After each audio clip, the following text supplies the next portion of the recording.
Hey, what's going on, friends? My podcast every day is broken up into two parts on the free platform. The first part, Act 1, is right now. When it's all done, go right on over to Act 2 to get the second half of the podcast. Thank you so much for checking out my show. Hello to you all, and welcome into the Eric Zane Show podcast. A daily show where I discuss news, nonsense, and my personal adventures from right here in the Impact Power Sports studio. Impact Power Sports online at impactpowersportsmi.com. You go there, you can get yourself a Yamaha golf cart. Those are fantastic, some of the best in the business. Not to mention ATVs, UTVs, side-by-sides, motorcycles, e-bikes, scooters. Scooters are so much fun. I used to have one. Maybe a go-kart, snowmobile. You need a brand new zero-turn radius lawnmower. They have it all at Impact Power Sports. They're on 14 Mile Road in Rockford, Michigan, a full service department. They can repair your existing gear if you like, or if you need anything done after the purchase. They will take care of you at Impact Power Sports. Let's see. I'm going to flash some numbers at you. 52,111.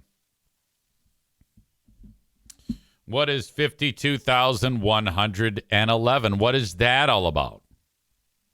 Well, that is the price tag on books, room, board, and tuition at Hope College in Holland, Michigan, per year. That's right. 52,111. So any of you young parents, I'm just kind of like letting you know that that's that's on the horizon for you. And you'll be hoping that that cost is that price when your kids are that age. But it will probably be more. I'm 99.5% sure of that. Multiply that number times 4. And EZ and Pooh Bear are in for $208,444. The debt is paid. It is gone. That money flew out moment by moment, minute by minute for our beloved Madison. Our work is almost done. When we started this family, the goal was kids, we're going to make sure they're taken care of, college and weddings. Well, Jim didn't go to college. So we've had to assist him in other ways, which is cool. This might seem like I'm bragging. I am, because when you just drop $208,444 on an education, the one thing you want to be able to do is say, "Fuck yes, I did it. My wife and I did it. We got her through school. This is the second child to do so." Why am I bringing it up? Because she graduated yesterday. Yesterday was the big graduation of my daughter, Madison. And by the way, if she ever hears that dollar amount, it just throws her right into an anxious moment. So I'm hoping she does not hear this, because she feels bad. And I go, look, hey man, I signed up for this. This is why you work. This is why you have families. So, I'm not sweating that. At the end of the day, you just got to make sure that you take care of dad and mom. Okay? There may come a day when we need assistance. Corey is here. He sent me a story the other day. I'm going to get to that, hopefully, if I don't run out of time. Thank you, buddy. Piano Finger Banger says, so the kids have 0 student loans. God damn, they better be grateful. Yeah, that's exactly what it is. I think Jackie might have taken 1 loan out at one point, so it might be like $5,000 or something like that. It's not a big deal. So there you go. We had the big graduation ceremony yesterday. Now, let me just explain to you how this unfolded, because I'm looking at the start time of the event in Holland, Michigan, at the football stadium. There's about 750 people graduating. I'm looking at the weather, and I hit the radar, and I can see what's on the way and at about when it's going to hit. And it turns out it was 100% accurate. The festivities start at like 3 p.m. The usual speakers. I make it to the speakers without getting too fidgety with the ADHD. At some point, though, I did get quite fidgety, and I said, okay, I got to stand. So I'm just standing there, kind of stretching my legs, and everyone's like, what are you doing? What's going on? I'm standing right behind him. I go, well, I can't sit for as long as you. First of all, I sit all goddamn day. And if I start sitting here, it's just, I get uncomfortable. So then after standing there for a little while, I start to realize that I want to explore. So I knew I had time. More on that in a second. I knew I had time because as soon as they started going through the names and the young people walk across the stage to get their diploma, each person is taking a certain amount of time. And I did the math. The first minute, they went through 8 people. So doing the math, I'm like, okay, this is going to take significant time. So I'm looking at all the names, and for 8 people a minute at the current pace, that's got us going way past the time that the rain is going to start. So I was very concerned about this. And I think the message got through to the person who was doing the names, because they started to quicken the pace, and they just got it in. In fact, they were busy wrapping up the final bit of names after Madison, because Madison's near the end of the alphabet, but then they had even more to do, another 200 or something like that. Holy fuck. And then it starts raining. I'm like, oh, my God, this is a disaster. But we ended up making it. We got out of there okay, no big deal. But so midway through it, I'm like, I can't. I mean, seriously, you're expecting me to sit for 2 straight hours of these names? There's got to be a better way. And I don't know what it is, because, off the top of my head, I can't think of any other decent way to do this. You have to actually do it this way, right? Where they all 700 and something lined up.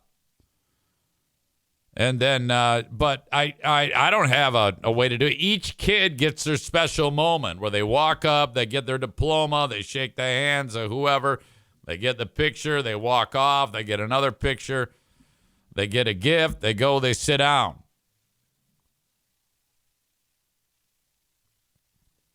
Amanda says, yes, Mariah, her daughter, towards the end of the ceremony, everyone kept leaving and being loud. I couldn't fucking hear my daughter's name. Man Bun Chris says, do it over 2 days. I don't know, man. I don't know. I think a better way would be just instead of, you have to take away the names, and you have to begin to wrap people's minds around it. So, but there's got to be a trade-off. In place of everybody's getting their name announced, you should have a concert, okay, with one of those acts that shows up at a local casino, like 38 Special or Ted Nugent or Grand Funk or something like that. All right, it's time now for you collectively to walk across the bridge here, whatever, and get your diploma. And then they just run a digital graphic, and then it just says, insert your name here. You're this guy. And then that's it. It's over. This whole thing could have taken 40 minutes, tops. Even that's too long. And then Ted Nugent comes up. He plays Stranglehold. All right, maybe scrap the whole band thing. It's more time for these young people to drink because that's all they want to do. I think they collectively, okay, let's say there's 750 people graduating. They all have to vote. Do you all want to spend 3 hours getting your names read and you have to sit there like an asshole in what could be the rain? Or would you rather us just to do a group, hey, congrats, and then throw your hats in the air and then it's all over? Everybody goes home and they drink and have sex. Would that be more enjoyable than having to sit here with your thumb up your ass? All right. And then they had the keynote speaker, or the I don't know, somebody who's and nobody knew who the hell it was. It was just somebody. And it was really religious. This is a Christian college, you know. And which is fine. I don't care. I mean, I don't know if everybody in the school is like that. Not everybody who goes to a Christian college. I guess that, and on the surface, they probably should, you know. I mean, it's just weird to me that Madison going to Hope, here she is. She's part of the local lesbian community, and she's going to a Christian college where they probably want to burn her at the stake. But there she is. Corey says no one gives a fuck about those speeches. I think everybody liked the president of the university, or the dean. He seemed cool. Everybody liked his speech. He did a great job. But everybody else was horrible. Incredibly boring. You got to have somebody to liven it up, you know. If they were smart, they would have hired me. They would have had a great time. I would have gone up there and I would have said, you know, most people who are commissioned with the job to sit in front of you and give you words of encouragement, they go out there and they try to excite you and tell you how great everything's going to be. Well, I'm here to tell you it's not. You've just finished 4 years of the most fun you're going to have for the rest of your life. From here on out, it's all terrible. You might as well jump out of the window of the highest building on campus.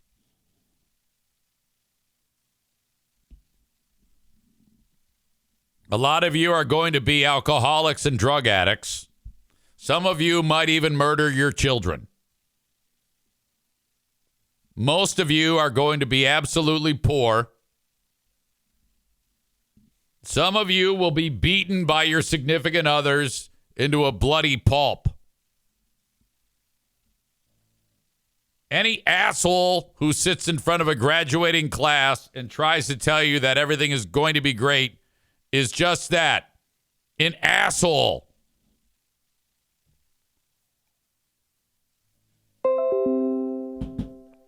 It should also be noted that everybody sucks. Thank you. Let's go get drunk and finger each other.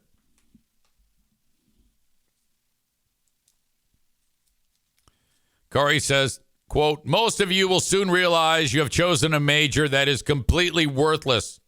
Way to go, idiot. Nick is here. He works in the at the arena.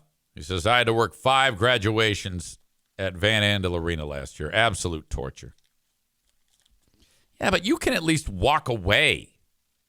You can go sit at your desk. I had to do a graduation at Van Andel for Grand Valley State. And that is like, that's a massive school. you know. There's like 30,000 students that go to Grand Valley.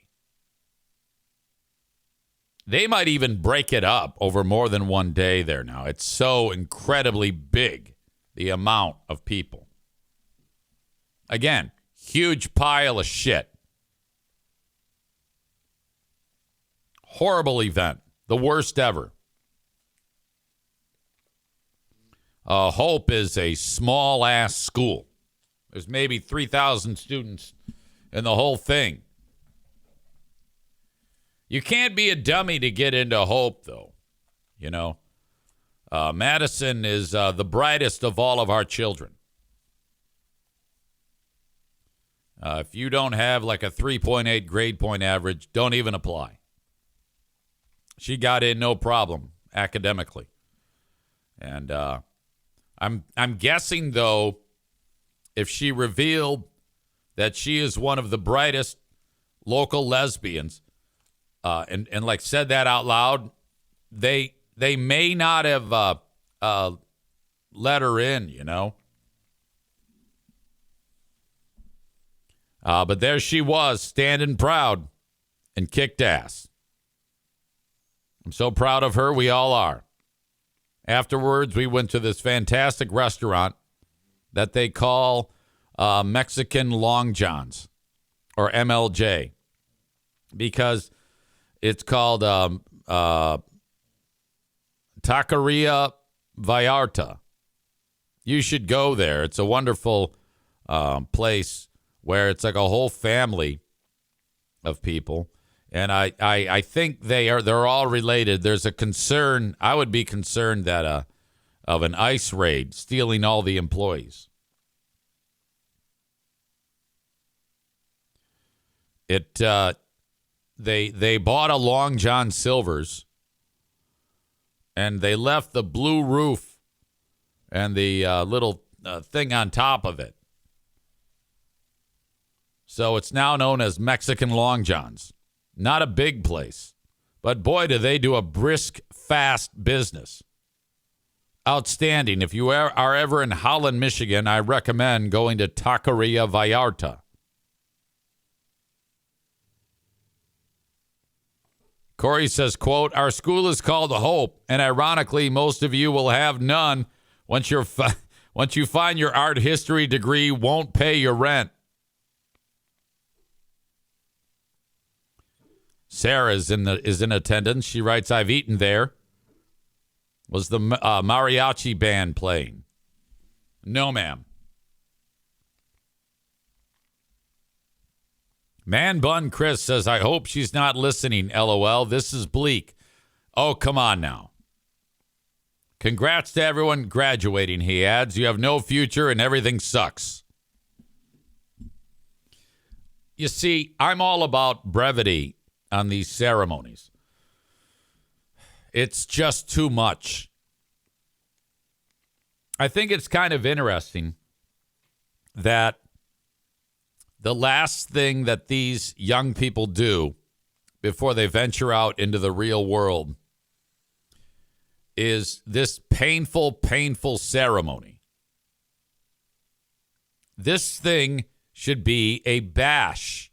They need to take the idea, and when they started to announce the names, one of the bigwigs at the university said, now this is a tradition that has been handed down.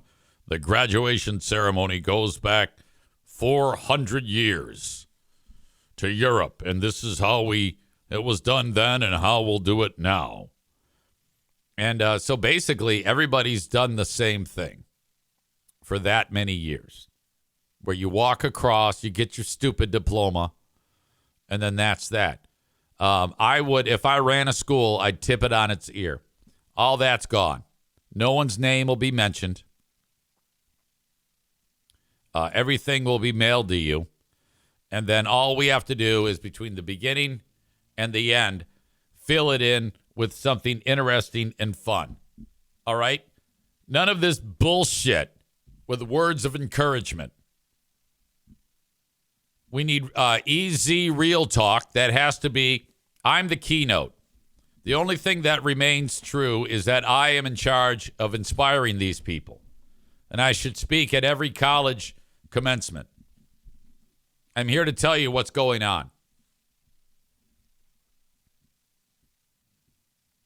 Man Bun Chris says everyone should get their diploma emailed as a PDF and then party in the gym. Molly says, what if they emailed you your diploma? Easy. Well, I hate to burst your bubble, but they did. I graduated and they said, hey, are you walking? And my response was, fuck no. I am not interested in any of that. Send it to me. But, of course, I was a little different because I already was, like, married. And, let's see, I started in 88, and then I quit, and then I went back, started all over, totally different major. I think I finally got done at a time that, like, my son was born. Jim, my youngest, was 1. So, no, this is eating into valuable parenting time. Parenting time and drinking time.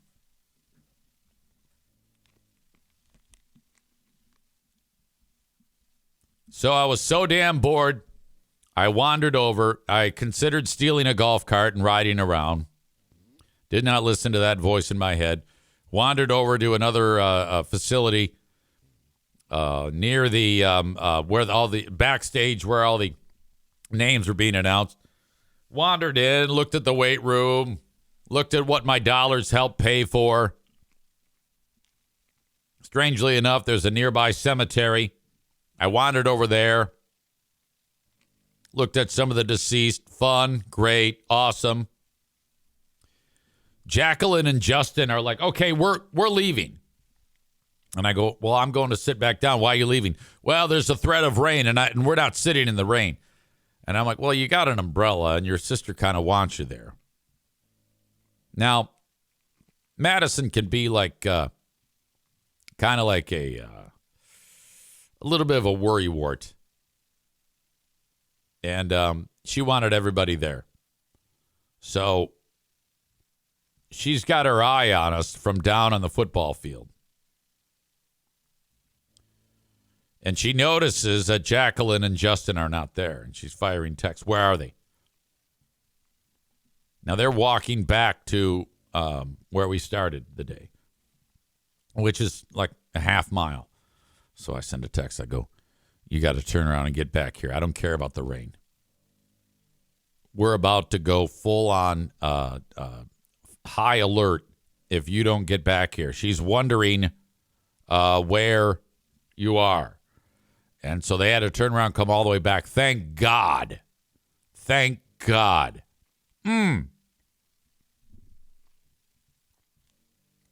She does a little walk across the thing. Wasn't long after that, we got the hell out of there. Success. Side note, Chris says, little slow today. They should call that restaurant that you went to Long Juan Silver's. I love that. That's outstanding. Maybe somebody does. That took place on Sunday. Now, on Friday, I was out and about, and I was hosting an event over at Gun Lake Casino, which is not far from here in Wayland, Michigan. The event was a collection of people that are in the insurance agency. Frank Fuss was there. The organization that's a collective of insurance people. So the people that run the collective are having a get together and a party, and it was a swanky, fun event. And my job is to MC, keep it moving. All right. Hi everybody, and here's so and so to say a few words. Here's this. And they have a magician who is performing at this thing. And I forget his name. I'm going to need it for this story. Fuck, what is it? I introduced this magician to the psycho magician John. Anthony Grappito. So I want to go up and introduce myself to the magician because I'm just going to guess that he knows our pal John Midgley, who is the president of the Society of American Magicians. That's right. One of our audience members is the president of the Society of American Magicians, John Midgley, in Nashville, Tennessee. Known him for a long, long time. He's great. He joined Ben and I on the show one time. And so I'm looking out for Anthony Grappito. I don't know what he looks like. But then I see him. I go, there he is. Now, how did I figure out it was him, even though I don't know what he looks like? Well, he's wearing a blazer, a really nice blazer, and on it is cards from like a deck of cards. And so it's real flashy. It's white with all the cards, so king, queen, jack, all over the blazer. I go, there he is. He's already holding court with the crowd. That's awesome. I'm going to introduce him in the next handful of minutes. I want to say hi and introduce myself and tell him that I know John Midgley. And it turns out that Anthony Grappito did know exactly who John Midgley was. They hadn't spoken before, but John's somebody, you know. Which, by the way, I introduced these two via text, and they're now friends for life. So I'm going to walk up to Anthony Grappito and say hello. Now, you as an audience, what's the one thing that probably happened here? Can you predict the ending or the veer in the road? Let's see how well you know me. What's the next thing that happened? Maureen says you forgot his name. No, I haven't met anybody. No.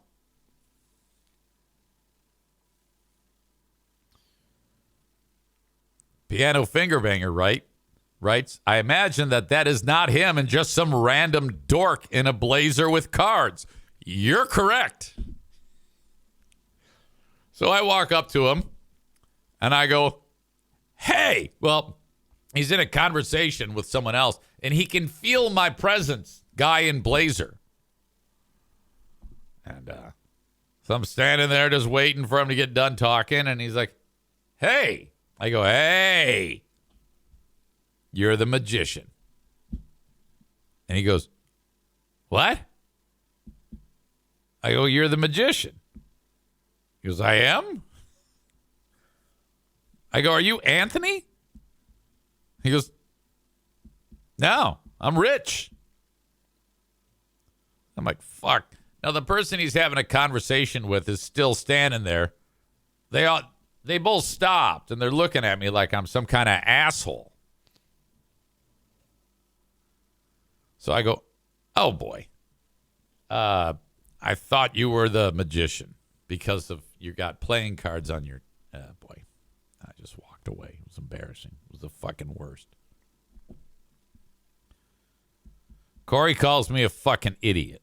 I didn't think for a second that guy was anyone other than the magician. I never even hesitated. I'm like, you're the magician. It's got to be. Would you have done the same thing? Assume that guy was the fucking magician?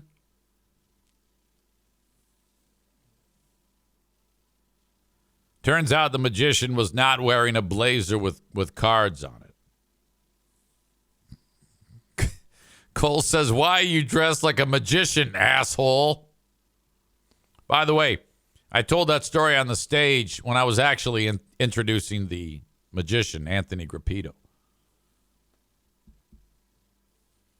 And when I looked around to point to the guy who's wearing the coat, he had taken the coat off. So he probably was embarrassed that he looked like a goddamn magician. Fuck. Of course that happened. Oh, by the way, while I'm at it, let me backtrack. When we were at Long Juan Silver's, one of Madison's roommates was there. Her name is Erica. Her brother is a sophomore at Michigan. So it goes Erica, seated next to her brother on one side, and then next to the brother is the mom and dad. I've met the dad. Couldn't remember his name. Hadn't met the mom. Don't know her name. But the brother I had a conversation with. And I go, so Owen. No. Yeah. I said, so Owen, how was your first year at Michigan? And he goes, sorry? I go, how was your... And he looks over his shoulder. He looks right, left. And it's at this point, I'm like, oh, boy. And I feel Diana hit me. She goes, that's Nate, asshole. Like, fuck. Every fucking time.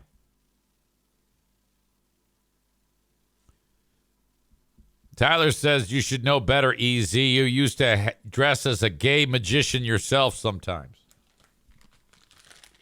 Corey says Eric sees a guy with an 8-ball in the back and asks if he's a professional pool player. All right, where was I? Okay. So I introduced the magician. Now, he was really good, and I love magic.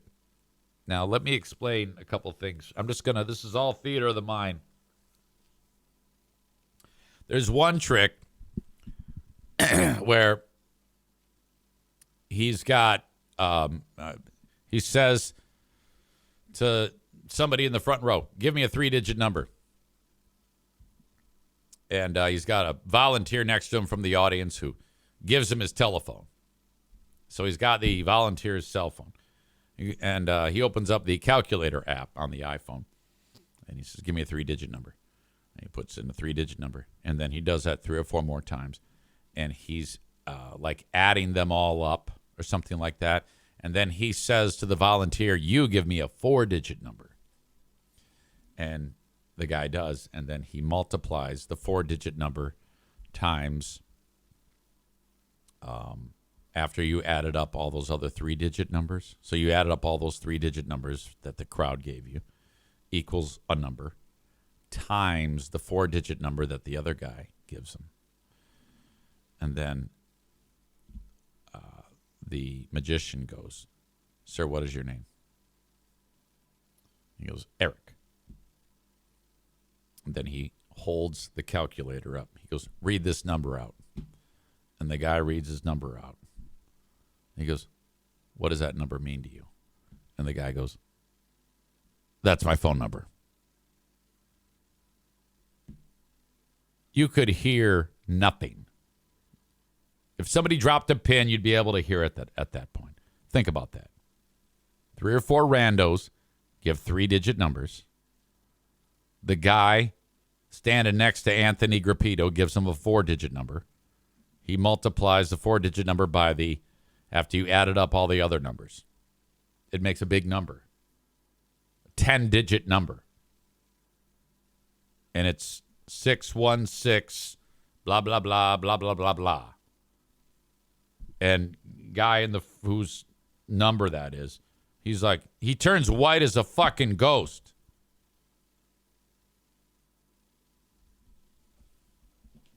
So he's doing this mentalist stuff. He gets another rando. And he says, I want you to write the name of your mother down on this piece of paper. And I want you to fold it 4 times. Guy does it. And he gives his wallet to the guy who wrote the name down. He goes, put that in my wallet. Guy does. Wallet goes in the magician's back pants pocket. He says to another guy, Do you have any pets? The guy says, no. Do you have any kids? He goes, yes. Just put the name of your child on there. He does. Folds it up. He didn't put this one in the wallet. I think he just set it on the stage. I really don't remember now. My mind was too busy being blown away. This guy looks at the first dude and says the name of the guy's mom. He goes, your mom's name is Helen. Now, these are all right-wing religious people, Dutch conservatives. They're ready to murder this magician for witchcraft. And then he says to the other guy, he goes, you have a daughter. She's very little, and her name is Lucy. This guy's like, what? He couldn't believe it. No one could believe it. The final thing is, Pooh Bear is involved. He calls up a dude, calls up Pooh Bear. He goes, I'm going to hypnotize you two. I'm not going to put you that far under, but I'm going to hypnotize you. Long story short, they're standing there with their hands at their sides next to each other. He has them take 3 or 4 deep breaths, and their eyes are closed. And while that's happening, he's having everyone in the audience breathe along with them. Inhale, exhale. And so he just does that 3 or 4 times. And then he goes, okay. When I touch you on the arm, raise your hand. And then the guy, Anthony Grappito, he touches the dude on the arm. When he touches the dude on the arm, the guy's hand goes up, and so does Pooh Bear's. He's not anywhere near Pooh Bear. He says, okay, you can put your arm down. He did it twice. He goes, now I'm going to touch you twice. When you feel 2 touches on your arm, raise your hand. Same thing. Her arm goes up. He doesn't even touch her. Everybody's like, you can hear people go, what? Arm goes down. He breaks the news to her. Her eyes open up. He tells her to open up her eyes. He goes, I didn't touch you. She goes, yes, you did. And he goes, there's a spirit in here. The spirit touched you. And she goes, I'm leaving. She turns around and walks off the fucking stage. I have this on video. I will share this for you on my Facebook page. What I'll do is I'll wait until Patreon. I will share this with you on Patreon today. And then you will see exactly what happened. It is wild. And I loved how this magician built up his intensity. Like, he started out with card tricks, things like that, which were great. I love card tricks. But it wasn't until he got into the mentalist stuff, as he describes it, that I was like, what is going on here? Oh. My God. So then at some point, this is a room of like 200-300 people. And I go, ladies and gentlemen, underneath some of the chairs, there are $25 chips and one $100 chip that you can use in the casino. Pooh Bear's got a chip. She wins a chip. $25. She goes, let's go gamble. I go, fuck yeah. No, I'm not going to gamble. She's going to gamble. I hate gambling. She goes to the cashier and gets $25. She puts it into the dollar slots. It took about 80 seconds, and it was gone. Max bet, $10. Gone. Max bet, $10. Gone. Max bet, gone. And she goes, I can't believe. Now I go, that breaks my heart. I couldn't do that. That was devastating. I go, if that were me losing even $1, I'd want to throw up, let alone $25. Maureen says, play the penny machines. Your money goes farther. Yeah, but you win a lot less. And you know what? I don't wanna be in that place. Okay? I just couldn't wait to get out of there. The room was fine. It's when you're on the casino floor that you're like, oh, good, man. You know, I'm running into walkers. I'm running into oxygen tanks. Corey says craps has best winning percentages. I don't know how to play. Jeremy says got to play blackjack, maybe. I don't know. Whatever. I play in a celebrity poker tournament every year. And every time I go, I have to be taught how to play. And after about an hour, I'm ready to leave. I just bet it all. I mean, I can't win anyway. And whoever knocks me out of the Texas Hold'em tournament, they get like a prize. So I'm like, all right, so one of you's going to win right now because I'm going all in no matter what I get. I quit. I got a 1 hour time limit. I'm getting the fuck out of here. Tyler says a bunch of hard-living line folks just blowing their checks at casinos. Yeah, I can't do it. There's a sports book there, too, and you can bet on sporting events. You know what's interesting now is how you can basically just open up your phone and play slot machines. Why? Tyler says, I went to a casino once. I threw the dice for craps. Dice bounced off the table, and all the hard-living liners wanted to murder me.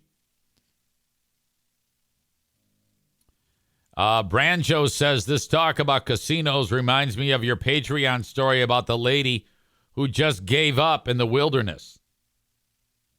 Oh, yeah, that lady. She went to the casino, and then she got lost down the country road in the middle of nowhere, tried to turn around, got her car stuck, figured the best move now would be to get out of the car and wander away into the woods, and then laid down to die, and then laid there for 3 days.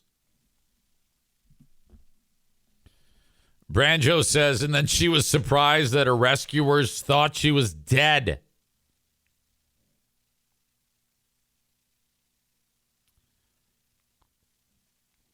Man Bun Chris adds, every other ad for sporting events on TV are betting ads. Depressing. Yeah, the world is a addictive place. Be careful. Now, look, you need to know that if I ever start a marketing program with a casino, I'm going to tell you that casinos are great. Okay? And you should go. And I believe you should. You should all go to casinos if I'm telling you to go to casinos. Okay? But fuck that shit. I'm not going. Badger says betting ads and bent dick ads. Don't forget about the influence of cannabis locations now. It's all boner pills, casino ads, and on every corner, there is a dispensary. Everybody gambles, works on their boners, or is buying and consuming cannabis. Tyler says, I cannot even watch a Tigers game, Tigers pregame show without hearing the odds for everything imaginable because FanDuel owns the broadcasting now. Yeah. I'm okay with that. You know, I want to be able to go into the casino when I go and be able to get free food. You know what's interesting about the Native American casinos? They usually start out like on training wheels. They'll have like one structure. And it's not that elaborate, but as time passes, they build like venues attached to the property. Like that particular casino, Gun Lake Casino, in, just a handful of years, it started out that way. Now it's fucking intense. They had so many people going to that place that the exit on and off ramp right there, it wasn't substantial enough to accommodate the traffic. So people getting off that exit, the traffic would pile up onto the actual freeway or interstate system. So they said to the state of Michigan, we need a bigger exit. Bridge, exit ramps, the whole 9 yards. And the state of Michigan said, well, we've got a budget. We can't just go and add an exit ramp because you want to. And they said, no. We don't think you understand. We're going to pay cash for a new exit. We want you to do a whole new bridge, multiple lanes, helipad, runway, the whole deal. And they're like, well, all right, yeah, but this is $300 million. And they said, no problem. And they paid for it. So now the nicest entry and exit ramp in the state of Michigan is at this casino. You can, while you're at the light, there's a person that'll come up to your car with a slot machine strapped over them like a sandwich board. And you just wave your card in front of it and pull the thing, and you can win money. My God. So then now that problem is solved. Then they add this monstrous restaurant. They've got this huge skyscraper hotel there. And now they're building an outdoor amphitheater. It's like 3 times the size of Wembley Stadium in England. And it's all in the middle of fucking nowhere. Maureen says, I prefer the smaller casinos because I'm afraid I'll get lost in those big-ass places. Exactly. There's one up north when the one I do the card tournament in called Odawa Casino in Petoskey. They've got one in Mackinac City and one in Petoskey. That's right up your alley. Petoskey, Michigan is beautiful. You got Petoskey and Charlevoix. So you are inches away from the hard living line community. But they do an outstanding job in keeping these animals on the wrong side of the tracks. They get to the rough. If they start to cross the line, there's men on horseback that are just beating the shit out of them, keeping them away. This is not a big casino, but it's easier for you to blow your cash at those. All right.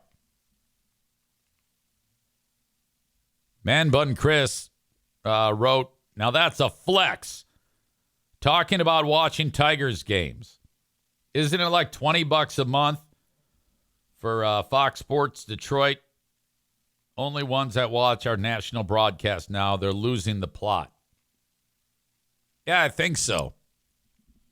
That's a requirement in our household. That's the only thing that I'll watch is sporting events.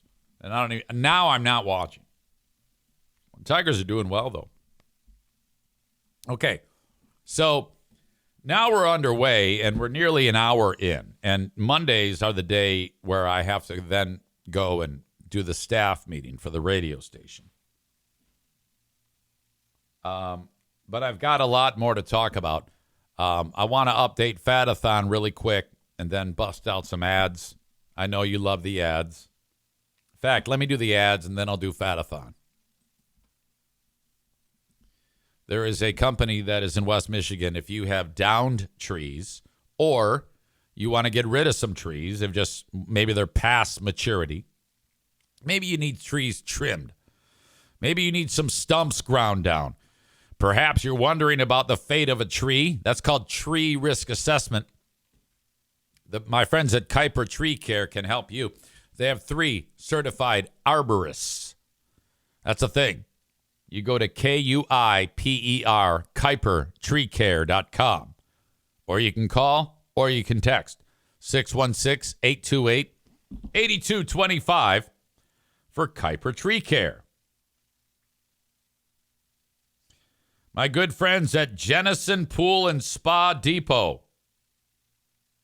Maintenance and repairs on pools, filters, heaters. Perhaps you want to install a pool. You can go for the more low-cost pool if you want, or you can go more higher end. They do it all at Jennison Pool and Spa Depot. So there is a price, good, better, best. Maybe it's a vinyl liner pool. Maybe it's a fiberglass pool. It's all what you want. Reach out to them at 616-457-0500. This is an actual brick and mortar store. You're recommended to call upon them as opposed to these fly-by-night, chuck-in-a-truck pool installation teams. They have in their brick and mortar store all the supplies you'll ever need on Chicago Drive in Jennison, Michigan. So there you go. That's 616-457-0500.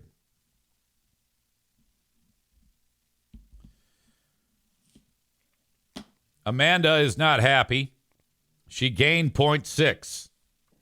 She went from 297.2 up to 297.8. That's a gain of 0.6. That puts her from being down, 19.3. That now changes to 18.7 in 16 weeks. EZ down a measly 0.2 from 181 to 180.8 for a very slow 4.7 pounds lost in 9 weeks.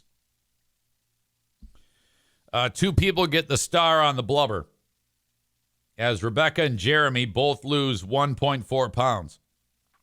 Excellent work. Rebecca goes from 280.9 to 279.5. That's a total of 1.4, putting her at 14.9 pounds lost. Wait a minute, let me make sure of that. She was at 13.7.